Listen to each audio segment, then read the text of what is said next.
Hola a todos y bienvenidos, queridos amigos, oyentes, seguidores de esto que hemos dado en llamar Historia en Podcast. Episodio número 20 de esta tercera temporada o episodio 40, ¿sí? Desde los inicios allá por el primer capítulo de esta Historia en Podcast que fue el relacionado al feudalismo, ¿sí?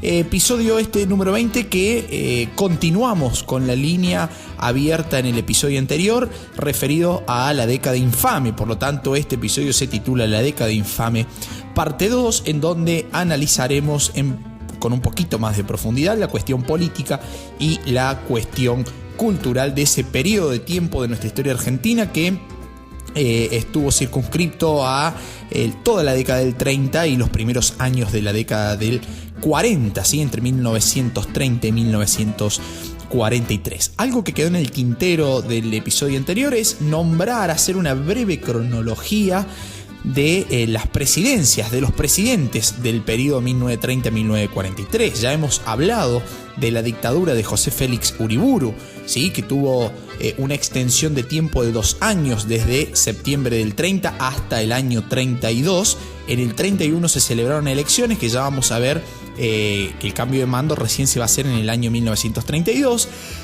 Sucedido Uriburu por el gobierno democrático pero fraudulento de Agustín Pedro Justo, ¿sí? También perteneciente al sector conservador, a las Fuerzas Armadas de nuestra nación, ¿sí? Entre el año 1932 y 1938. Posteriormente y de manera repetitiva, utilizando el mecanismo del fraude electoral, los conservadores logran mantenerse en el poder con el máximo representante en este momento, que va a ser Roberto Ortiz, ¿sí? Presidente de la Nación Argentina entre 1938 y 1942, pero su mandato se va a ver truncado, por así decirlo. Ortiz se va a ver no obligado, pero digamos va a estar complicado de salud, ¿sí? Lo cual, hecho que lo lleva a renunciar a la presidencia, la cual queda a cargo de su vicepresidente Ramón Castillo, que va a gobernar desde el año 1942 hasta el año 1943, en donde se producirá un nuevo golpe de Estado en nuestra historia institucional y política argentina, que comenzaremos a nombrar y a plasmar hacia el final de este episodio, ¿sí? Bien, a mí me gusta siempre explicar la historia teniendo en cuenta que cada gobierno y que cada gobernante es hijo de su tiempo, ¿sí? Es producto de una construcción social y política, ¿sí? En un contexto determinado, en un contexto específico, ¿sí? En un tiempo que le permite llegar al lugar en el que se encuentra, ¿sí? La restauración oligárquica en nuestro país va a intentar justamente, y esta es la forma que me gusta entenderla a mí y que me gusta que se entienda este periodo de tiempo, esa restauración oligárquica lo que busca, decía, es tratar de encontrar una solución conservadora a los problemas políticos del país. Problemas políticos que se venían acarreando desde las presidencias radicales, y sobre todo con la última presidencia de Irigoyen, que no se le estaba terminando de hacer frente del todo a la crisis internacional, al contexto internacional. Entonces, los sectores terratenientes, los sectores conservadores, en alianza con las Fuerzas Armadas, comienzan a manipular estas redes bastante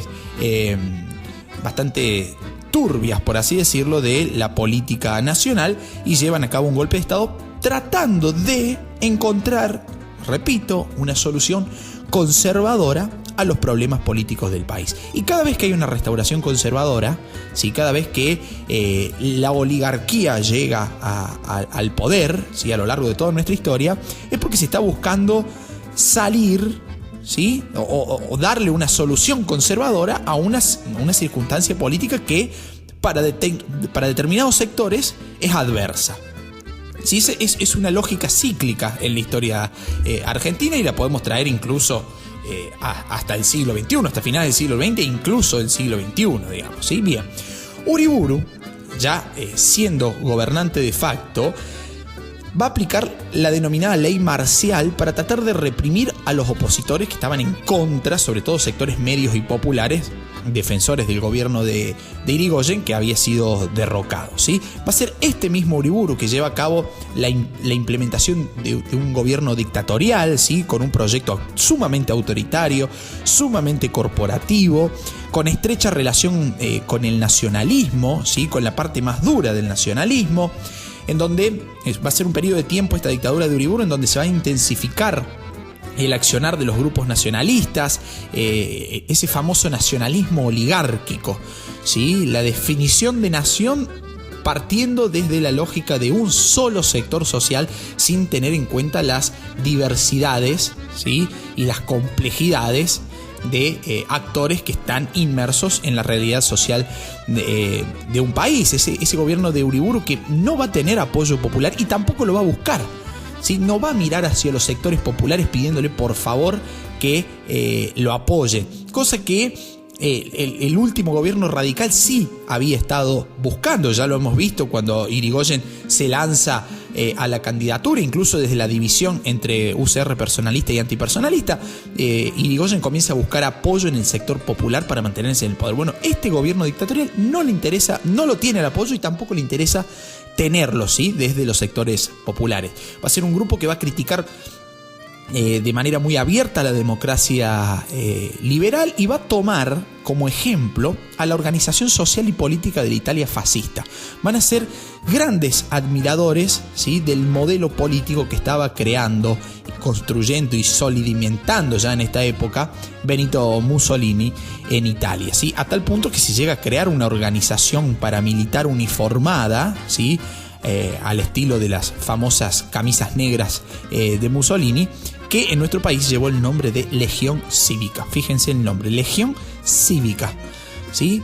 Estamos apelando a los derechos ciudadanos, pero desde una lógica paramilitar, ¿sí? Desde un organismo paramilitar que reprime y logra poner de manifiesto ese proyecto autoritario y corporativo del que estábamos hablando, de la dictadura de Uriburu. Asimismo, esa dictadura no logró mantenerse por mucho tiempo en el poder, dado a que no contó con la totalidad del apoyo de los sectores oligárquicos que, más que perpetuar una dictadura, buscaban una salida electoral, tomando los recaudos necesarios para que no volvieran a ganar los radicales, que era el mayor miedo, ¿sí? A tal punto, el 8 de noviembre de 1931, como les decía al comienzo, se llevan a cabo las elecciones y triunfan los conservadores en esos comicios, pero gracias al denominado fraude patriótico.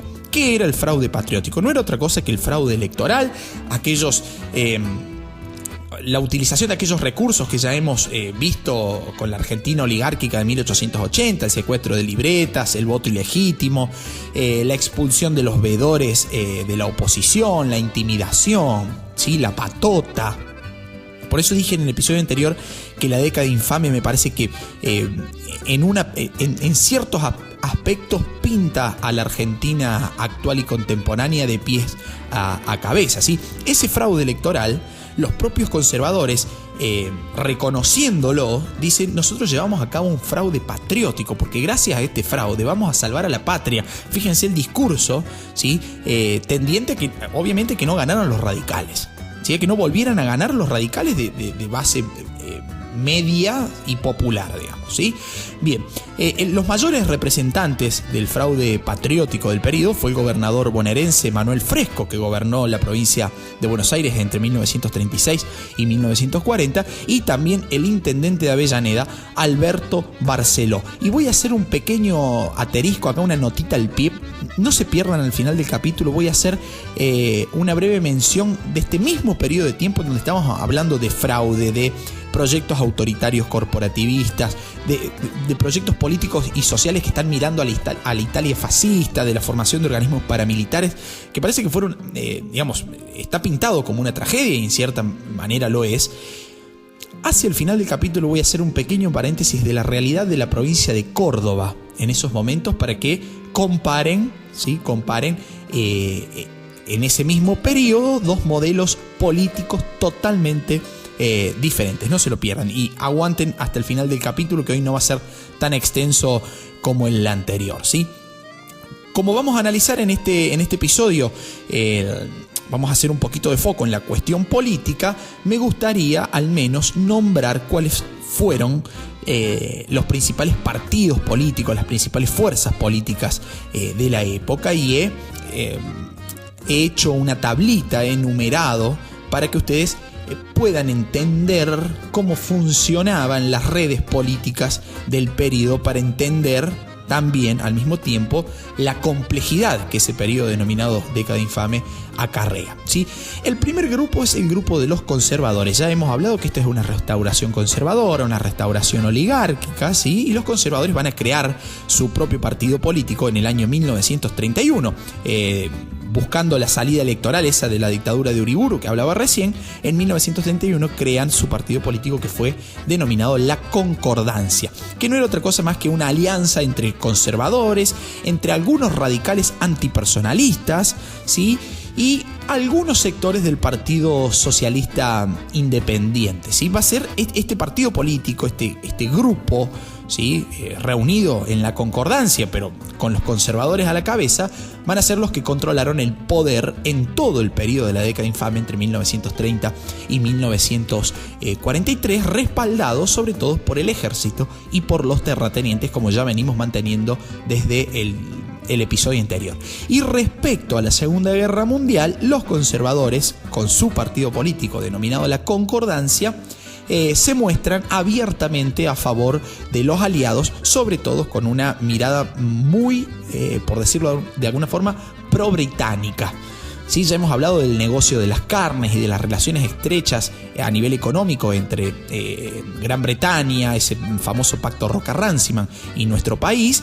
Entonces, esos conservadores van a apoyar a Gran Bretaña, por lo tanto terminan manifestándose a favor de los aliados en ese gran conflicto mundial que se desarrolló entre 1939 y 1945. ¿Sí? En segunda instancia tenemos a los radicales, esos radicales que al final no terminamos nunca de comprender, que muchas veces pecan de tibio, que otras veces de revolucionarios, que se dividen, que se escinden, que se pelean, que se vuelven a amigar. Bueno, los radicales hasta 1935, en este periodo, se caracterizan por ser abstencionistas, es decir, vuelven a la abstención electoral. No se presentan en elecciones porque justamente están denunciando fraude. Entonces, ¿para qué nos vamos a presentar si total nos van a hacer trampa y vamos a perder lo mismo? Mejor, dirán los radicales del periodo, no participamos. Entonces, nuevamente la tibieza radical a la orden del día.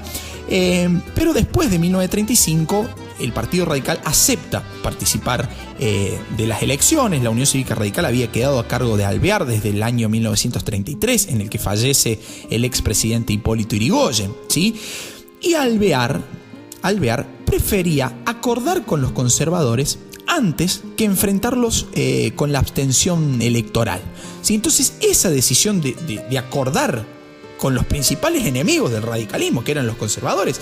Recordemos que el radicalismo nace como un partido político de oposición al conservadurismo, ¿sí? Allá por 1890, con la Revolución del Parque, y ahora Alvear, uno de los principales líderes y el principal desde la muerte de Yrigoyen en el 33, prefiere acordar con el sector conservador antes que enfrentarlos a través del abstencionismo electoral. Entonces eso va a generar diferencias y divisiones nuevamente en el interior del partido, ¿sí? También dentro del radicalismo va a estar la oposición a Alvear, ¿sí? Nucleada en la famosa Fuerza de Orientación Radical de la Joven Argentina. Sí, fíjense el nombre, está en los manuales de historia, generalmente aparece con sus siglas, ¿sí? Forja, Fuerza de Orientación Radical de la Joven Argentina. Esta forja, formada alrededor del año 1940, va justamente a tratar de intentar cambiar la orientación alvearista que tenía la Unión Cívica Radical. Los principales referentes aquí adentro son bastante interesantes, como para profundizar, allí adentro. Va a estar Raúl Scalabrini Ortiz, por ejemplo, este correntino que va a plantar la bandera del anti-alvearismo dentro de la Unión Cívica Radical, ¿sí? Y también vamos a tener al famoso Arturo Jauretche, que va a estar dentro de la forja, ¿sí? Pero una vez nacido el peronismo, se pasa a las filas de ese partido, ¿sí? Dejando ya en el pasado la cuestión de la Unión Cívica Radical. Pero en este momento, hacia 1940, forman parte de la Forja, que era una división dentro de la Unión Cívica Radical opuesta al mandato alvearista, ¿sí? Van a ser los encargados de denunciar el imperialismo británico, de los convenios que realizaba el gobierno conservador con el imperialismo británico. Se van a manifestar en contra del fraude patriótico, del fraude electoral, digamos. Se van a mostrar, van a tener una actitud neutralista con respecto a la guerra, lo cual ya marca una oposición o al menos una divergencia con el sector conservador. Van a denunciar también a la oligarquía y a sus intereses, y ahí nuevamente aparece Arturo Jauretche, ahí nuevamente aparece Scalabrini Ortiz llevando sus discursos y sus escritos en contra de los intereses oligárquicos. Y como les decía, con el surgimiento del peronismo, muchos de los integrantes de esta forja se unieron en ese nuevo movimiento popular, digámosle por ahora, ya cuando lleguemos al peronismo lo analizaremos, abandonando definitivamente su pasado en la Unión Cívica Radical y particularmente dentro de la Forja. En tercer lugar, dentro de las fuerzas políticas y los partidos políticos del periodo, encontramos a los demócratas progresistas, que junto con los socialistas, que ya vamos a analizar, fueron el partido político más importante de la oposición a los conservadores. Como principal figura allí adentro podemos encontrar a Lisandro de la Torre, ¿sí? Que después, ya hemos hablado de Lisandro de la Torre en el episodio anterior y de todo lo que el Partido Demócrata Progresista venía planteando como oposición al conservadurismo oficialista, ¿sí? Denunciando los ilícitos de los conservadores, denunciando el famoso negociado de las carnes, ¿sí? En ese debate por las carnes que se daba en el Senado este ex comisario y matón que le dispara a Lisandro de la Torre tratando de matarlo, y Enzo Bordavere recibe el disparo y muere. Bueno, ya hemos hablado de los demócratas progresistas, simplemente nos queda agregar que a partir de 1939, año en que su principal líder, Lisandro de la Torre, se suicida, se quita la vida, el partido entra en una franca decadencia hasta su desaparición. Otro de los grupos, como lo nombré recién, son los socialistas, dirigidos por Nicolás Repetto, por Alfredo Palacios, que junto con los demócratas progresistas van a formar el principal frente de oposición política y parlamentaria al conservadurismo. Y los socialistas particularmente se vieron sumamente beneficiados entre 1930 y 1935 con el abstencionismo radical, ¿sí? Porque gracias al abstencionismo radical, muchos de los electores, de los votantes radicales, como su partido no se presentaba en las elecciones, volcaron sus votos hacia el Partido Socialista. Sumamente reconocido en el periodo del Partido Socialista por su labor parlamentaria, fueron los precursores de la reforma social en nuestro país. Por eso digo siempre, lo vengo sosteniendo desde el episodio anterior, la década infame es sumamente interesante para entender el porqué de muchas cuestiones que terminaron después floreciendo en el peronismo. Semillas que se plantaron durante la década infame. Por ejemplo, los socialistas, como les decía, van a ser reconocidos por su labor parlamentaria, sobre todo teniéndolos en cuenta como precursores de la reforma social en nuestro país. Van a ser los precursores, los primeros en plantear la idea del divorcio, en levantar la bandera de los derechos de la mujer, del colectivo femenino. Van a interpelar ministros del oficialismo para que den explicaciones acerca, por ejemplo, del gran negociado con las carnes, del Tratado Roca-Runciman. Van a llevar adelante protestas contra el fraude electoral, ese mal llamado fraude patriótico. Van a buscar mejoras laborales, pero ninguna de esas semillas plantadas por el socialismo dentro de la década infame va a lograr florecer.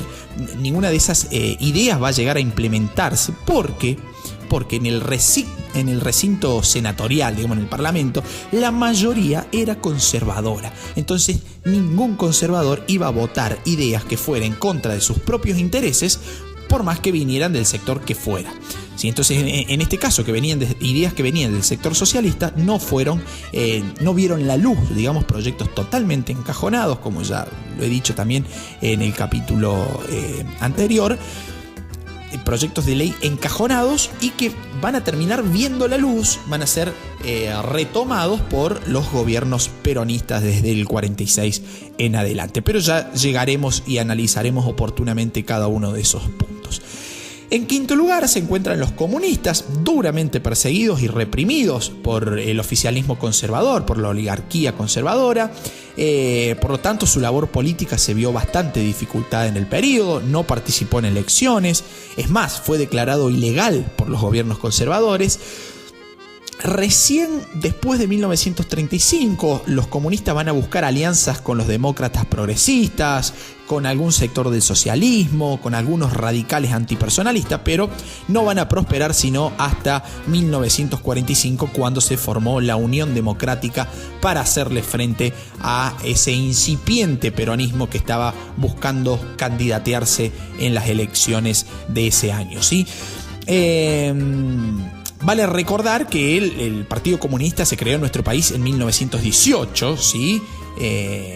Como recién en 1920 se va a llamar de manera definitiva Partido Comunista, ¿sí? Hasta el momento se llamaba Partido Socialista Internacional. Y con respecto a la guerra, ¿sí?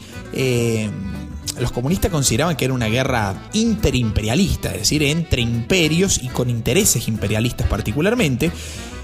Concepción que fue cambiada, ¿sí? Que tuvo un cambio de entendimiento en el año 1941 con la invasión alemana a la Unión de Repúblicas Socialistas Soviéticas. Entonces, a partir de allí hay un cambio de táctica en el Partido Comunista y se vuelca abiertamente a favor de los aliados, lo cual también nos dice mucho acerca de los intereses de las fuerzas políticas y de los sectores políticos a la hora de manifestar algún tipo de posicionamiento ideológico, digamos, ¿sí? Siempre digo, si uno busca, y lo charlaba el otro día por mis redes sociales con un seguidor, si uno busca entender la historia en base a ideologías, nos quedamos a mitad de camino. Siempre las ideologías no explican la historia. Es una de las partes que puede ser analizada para entender un periodo. Sí, claramente, estamos de acuerdo. Pero si es la única herramienta que explica un proceso histórico, estamos totalmente errados. Sí, esta es mi opinión y me estoy haciendo completamente cargo de lo que digo. Si nos retenemos, nos quedamos únicamente en una explicación ideológica del proceso histórico, estamos quedándonos a mitad de camino. Estamos queriendo entender del proceso histórico lo que la ideología nos permite entender, ¿sí? Entonces hay que abrir un poquito más el abanico, ser un poquito más razonables, tratar de darnos cuenta de que la explicación histórica, ¿sí? La labor histórica se basa en evidencias empíricas, ¿sí? Y no en evidencias ideológicas. Después habrá, por supuesto, cada historiador, cada uno de nosotros tenemos nuestra propia ideología. La historia no es una ciencia objetiva, digo, pero si solamente nos limitamos a la ideología para entender las fuerzas políticas, los partidos políticos, los líderes, los procesos históricos, estamos siempre quedándonos a mitad de camino. Y con este análisis lo que busca ver es justamente entender cómo dentro de las fuerzas políticas e incluso dentro de ideologías muy fuertes como la comunista, sí, en esos momentos de la historia estoy diciendo, o los radicales, existen cambios, variaciones dependiendo de los intereses del momento y del contexto. Entonces la ideología sirve simplemente para justificar el hoy, ¿sí? Mañana veremos. Hay una famosa frase que dice: estos son mis principios y si no le gusta tengo otros, digamos, ¿no? Bueno, la ideología para mí en historia cumple ese mismo rol. Bien,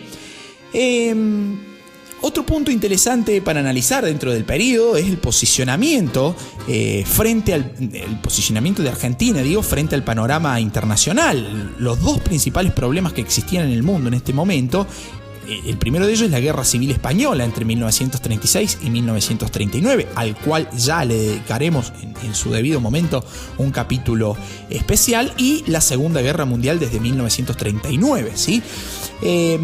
Particularmente la Segunda Guerra Mundial los gobiernos conservadores de Justo y de Ortiz, ¿sí?, y con el apoyo del sector socialista, van a estar a favor del bloque de los aliados. Pero cuando, con el gobierno de Castillo, ¿sí?, el vice de Ortiz, el vicepresidente de Ortiz, digamos, que asume el cargo cuando Ortiz renuncia por problemas de salud, el gobierno de Castillo va a ser directamente acusado de apoyar al eje nazifascista. Y allí surgen montones de teorías acerca del escape de nazis y del asilo de nazis que se le ha dado en nuestro país los diferentes gobiernos, tanto el de Castillo como el posterior gobierno peronista, que nuevamente, repito, analizaremos oportunamente, ¿sí? Para llegar al fin de esta famosa década infame, periodo que se abre con un golpe de Estado el 6 de septiembre de 1930 que derroca al gobierno democráticamente electo de Hipólito Yrigoyen, va a terminar también con un golpe militar. O sea, un golpe militar le da inicio y le da fin a la década infame.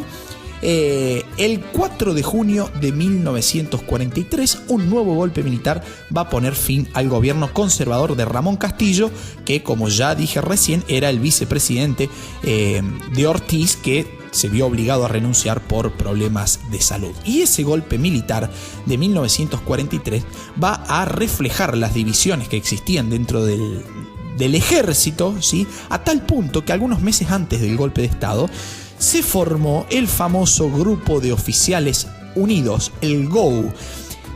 ¿Quiénes integraban este GOU, que es totalmente necesario para entender los sucesos y el proceso histórico posterior? Lo van a integrar los oficiales Montes y Ramírez y nada más y nada menos que el coronel Perón, ¿sí? Juan Domingo Perón va a ser uno de los líderes, uno de los principales líderes del Grupo de Oficiales Unidos encargado de llevar a cabo el golpe de Estado de 1943. Un grupo, además un grupo, digo, dentro del ejército, que es el GOU, y un golpe militar con claras ideas nacionalistas, anticomunistas, opuestos al liberalismo conservador, críticos del fraude, que pretendían de manera casi rápida e instantánea terminar con los gobiernos fraudulentos, ordenar la república y llamar a elecciones democráticas, ¿sí? Con esto damos fin al periodo, porque analizaremos posteriormente lo que sucede con el golpe del 43, con el Grupo de Oficiales Unidos, con Perón, etcétera, etcétera, ¿sí? Aquí llega al fin la década infame, pero, como les dije anteriormente, hay un punto bastante interesante para analizar, una especie de isla, una isla política en el periodo, le digo siempre a mis alumnos, que era la provincia de Córdoba, la Córdoba de Sabatini, del gobernador radical Amadeo Sabatini, ¿sí? Sabatini, nacido en Buenos Aires, farmacéutico, médico y, bueno, obviamente también político, iba a ser gobernador de Córdoba entre el año 1936 y 1940. Y comparándolo con el contexto nacional, Sabatini va a llevar a cabo una política sumamente industrialista en nuestra provincia. Digo nuestra provincia porque los que me vienen escuchando de hace rato saben que soy de Córdoba, ¿sí? Tratando de convertir a esta provincia en polo industrial del país, sobre todo haciendo foco en los centros hidroeléctricos, las famosas centrales hidroeléctricas de la provincia de Córdoba, ¿sí? Sabatini va a formar parte de la oposición radical a Alvear, ¿sí? Sabatini va a tener un núcleo político de corte popular y de tendencia nacionalista dentro de la Unión Cívica Radical. Va a ser el encargado de la reglamentación de las organizaciones y de las funciones de los partidos políticos en Córdoba. Es un gobernador que es visto incluso en la actualidad con muchísima estrategia política, porque pone a opositores, ¿sí?, en altos cargos de su gobierno, lo que permite al menos pensar en una apertura democrática y en una apertura del sentido común, ¿sí?, en donde la ideología nuevamente se queda a mitad de camino para tratar de explicar, ¿sí? Había una famosísima frase de Sabatini que es muy recordada entre los historiadores de Córdoba, que decía: agua para el norte y caminos para el sur. El norte de nuestra provincia, una zona bastante olvidada, ¿sí?, incluso hasta en la actualidad. Sabatini se pone en obras, digamos, esta cuestión de llevar agua potable al norte cordobés y organizar una red de caminos para el sur de la provincia, en donde la producción agropecuaria estaba creciendo a un ritmo sumamente vertiginoso, ¿sí? Llega a crear casi 200 escuelas, aumenta el sueldo docente, crea colonias de vacaciones, lleva a cabo una política sanitaria y social bastante activa, ¿sí? Se concentra en el cuidado de las madres solteras, por ejemplo, y Córdoba en el periodo logra tener una pacificación política, una paz social, ¿sí? Un bienestar económico que el resto del país, y fundamentalmente Buenos Aires, ¿sí? No estaba desarrollando. Entonces, cuando los historiadores decimos la década infame fue el periodo más triste e institucionalmente corrupto, disruptor de la democracia, bueno, a ver, paremos, porque si miramos Buenos Aires, sí. Por eso quería dejar para el último esta aclaración. Si miramos Buenos Aires, una mirada totalmente, como decimos los historiadores, porteñocéntrica, sí, obviamente la década infame es todo eso. Ahora, las realidades provinciales muchas veces marcaban otras cosas. Y como historiador de Córdoba me veo en la obligación de nombrar este ejemplo cordobés de la gobernación del radical Amadeo Sabatini, la cual digo es considerada como una isla democrática dentro del periodo de la denominada década infame. Ahora bien, en cuanto a la cultura, para terminar ya el capítulo de hoy, dentro de este periodo muy encomillado denominado década infame, ¿sí? Va a ser la época en donde surge uno de los principales hitos y símbolos de la argentinidad en el mundo hasta el día de hoy, que es el tango. ¿Sí? Esa música, ese estilo después devenido en género que surge en la zona portuaria, que incluso va a tener enfrentamientos entre orientales y porteños para ver quién es el dueño de un género musical, como si acaso lo pudiera tener, ¿sí? Que surge, digo, en la zona portuaria, en los conventillos, ¿sí? Con el uso del lunfardo, ¿sí? El lunfardo, esta jerga que usaban los inmigrantes, incluso muchos dicen que es una palabra con la que los ladrones se denominaban a sí mismos, ¿sí? Palabras que trataban de guardaban el significado para no ser entendido por el resto de los de los mortales, de lo que los circundaban, los que estaban a su alrededor. Ese tango que primero tuvo un origen indecente, impropio de la gente civilizada, pero que un día el tango llegó a París, ¿sí? Un día el tango fue recibido en los grandes salones de lujo y de la época en la capital francesa, ¿sí? Momento en el que la gente civilizada, muy entre comillas esto que estoy diciendo, la gente civilizada que aplaudía todo lo que pasaba en París, de repente tuvo que aplaudir al tango argentino, ¿sí? Pero que como era portuario, como tenía su origen portuario, podemos decir periférico, en la propia Argentina, lo tuvo que aplaudir en París. Si recién cuando el tango triunfa en París, posteriormente va a triunfar en Argentina. Enrique Santos Discépolo va a ser uno de los principales referentes de tango en el periodo, ¿sí? Con su famoso tango Cambalache o su otra composición Que Bachaché, ¿sí? Tratando de criticar y poner de manifiesto la realidad paupérrima en la que se vivía en esos momentos en nuestro país. No podemos escapar a la figura de Carlos Gardel, ¿sí? Un símbolo del hombre humilde que logra triunfar en el mundo, que muere joven, incluso en el 35, con 44 años, en un accidente en el aeropuerto de Medellín, ¿sí? Muere ahí también Alfredo Lepera, un gran compositor de tangos. Muere allí también Guillermo Barbieri, que era el guitarrista de Gardel.